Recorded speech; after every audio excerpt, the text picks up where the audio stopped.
बीडमध्ये उन्हाचा पारा मोठ्या प्रमाणामध्ये वाढला आहे, मात्र एक रसवंती चालकानं थेट ऊस जे आहे ते फ्रीजमध्ये ठेवून या ठिकाणी ग्राहकांना रस काढून दिला जातोय। आंबेजोगाई केज या राष्ट्रीय महामार्गावरती ही रसवंती आहे आणि हा तरुण या ठिकाणी हा रसवंती चालक आहे।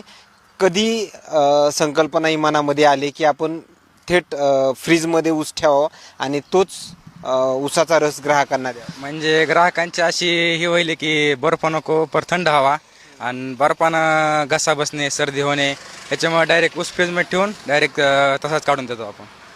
किती वर्षापासून असा ग्राहकांना रस वगैरे देतात? आपलं पहिलंच वर्ष या एक महिनाभर असं दिलं आपण, नंतर फ्रीज आणून फ्रीजमध्ये देऊन सुरू केलं।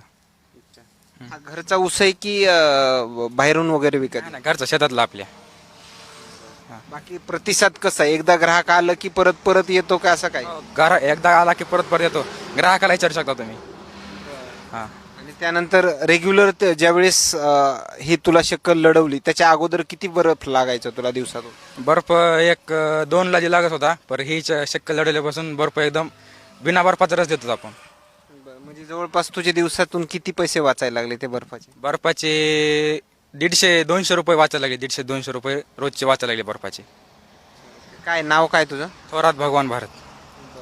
धन्यवाद। या ठिकाणी पाहिलं गेलं तर आंबेजोगाई ते केज या राष्ट्रीय महामार्गावरती ही रसवंती आहे आणि एक वेगळी शक्कल जी आहे ती लढवली। थेट फ्रीजमध्ये त्यांनी ऊस ठेवून हा थेट ग्राहकांना ऊसाचा रस जो आहे तो या ठिकाणी हा व्यक्ती देतोय, हा व्यावसायिक देतोय। आलेल्या प्रतिक्रिया मात्र काय सांगून जातात हे नक्कीच समजलं असेल। आणखीन काही नवीन अपडेट्स मिळतील का हेही पाहणं तेवढंच महत्त्वाचं ठरणार आहे।